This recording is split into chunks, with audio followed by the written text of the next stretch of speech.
We don't know what the new normal is going to be yet, but it's not going to be what was. The new normal, life after COVID-19 shutdowns and stay-at-home orders. What will our reopened world look like from businesses? You might have to stand in line a little bit. You're going to have to wear your mask. To churches and schools. We aren't quite sure what we're going to be faced with, but we do know that school's going to be back.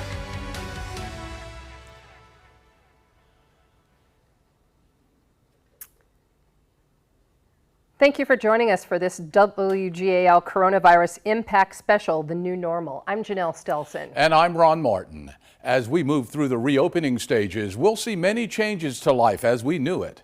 Some temporary, others permanent.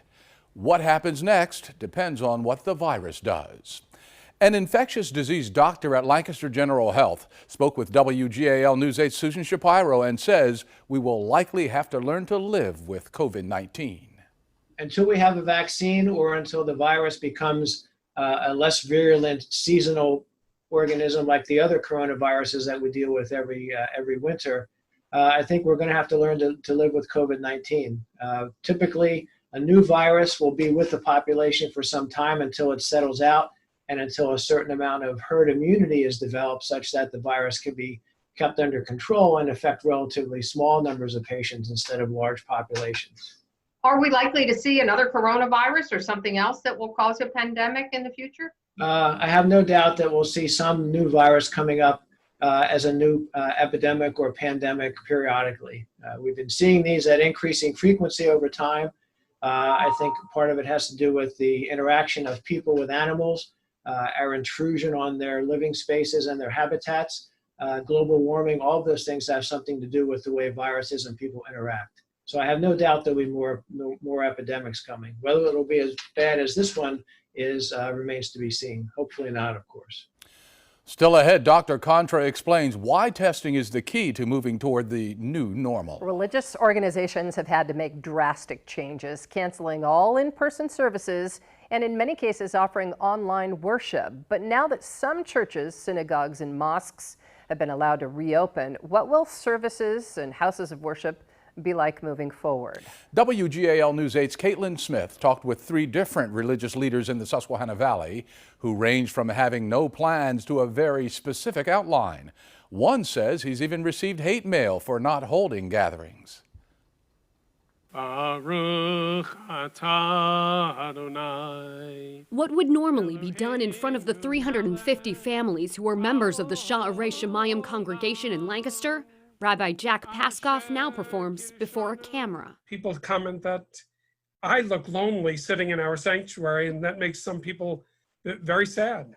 The silver lining, he's noticed people from across the country and even around the world tuning in. It has been tough, though, for Orthodox Jews. The use of technology is banned on the Sabbath and holidays. Let's raise our cups and join together in Kiddush. This online service will remain the only option, even in the yellow phase. And right now, there is no plan following that. We don't know what the new normal is going to be yet, but it's not going to be what was. Thanks for tuning into this Grace Church video worship. Lutheran churches in the Lower Susquehanna Synod, which serves about 85,000 people in the Susquehanna Valley, have also spent hours converting to online services only. But there is a plan to get back together, although not back to the way it was. Each church will make its own decision, but guidelines from the Synod call for no communion and no singing. The science we've heard is that, 6 feet is kind of normal speaking range, but if you're actually singing, your breath can move 26 feet. How do you think that this affects people's faith during this time? Do you think that there are any people who are losing faith because of this? Not that I'm aware of. I think it's actually strengthened people's faith.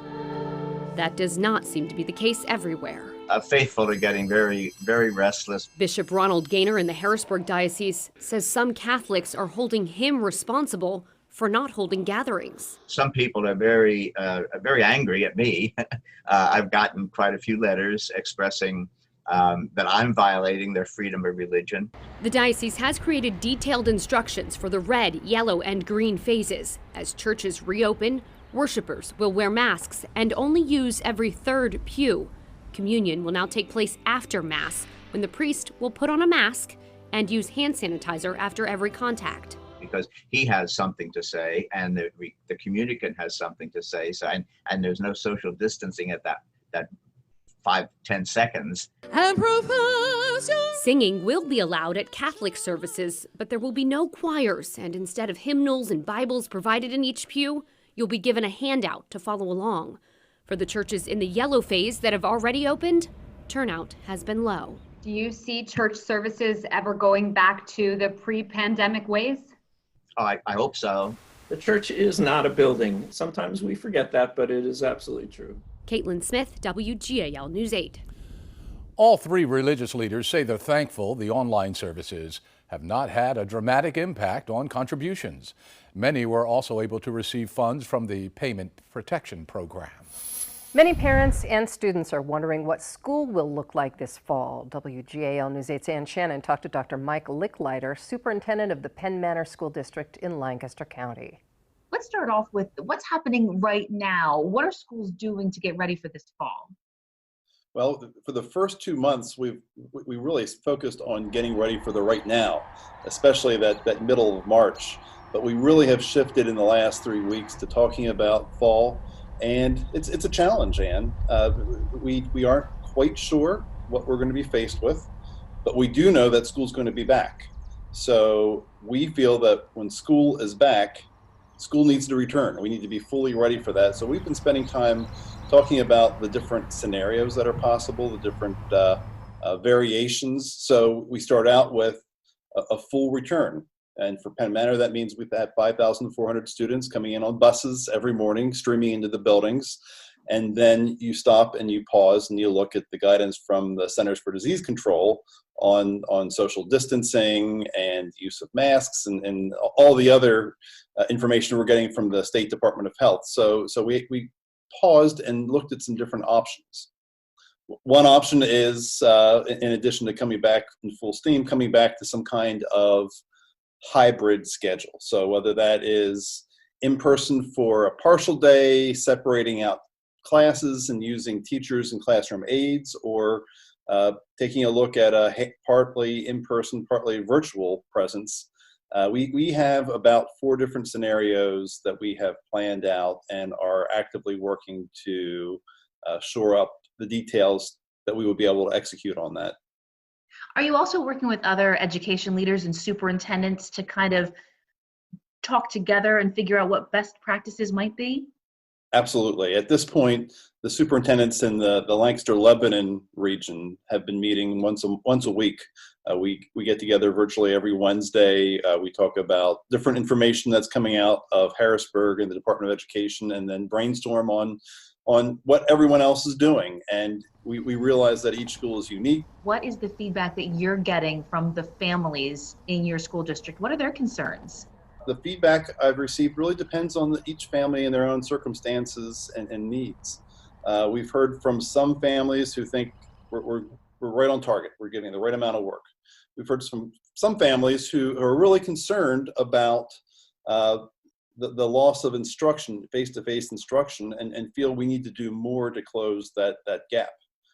We talk about the summer slide when students leave in June and have 2 months without class, and then that work we have to do to kind of refresh and bring back the additional work so that they're ready to go for the new material. I think we're going to see a bigger slide with COVID-19, the COVID-19 slide that a lot of people are talking about. So we're talking about ways to close that. But we're also hearing from some families that are struggling to meet the expectations for what we have in place. What we've heard the most, though, I would say from parents, is that when we come back, we need to have some kind of structured schedule that more accurately replicates the school day. And again, whether we're all in person or some hybrid approach or virtual approach, we need to do a better job of replicating that school day and make sure that we replicate that school day in all manner of instruction, learning, assessments, attendance, that we need to make sure that we're delivering on that back to school promise, and that's what we're really focused on right now. Coming up, getting back to business. These are the things that we're going to learn to live with, as I said, for the next 6 months to possibly a year. The changes that owners and customers can expect to see while shopping and dining as places reopen and beyond.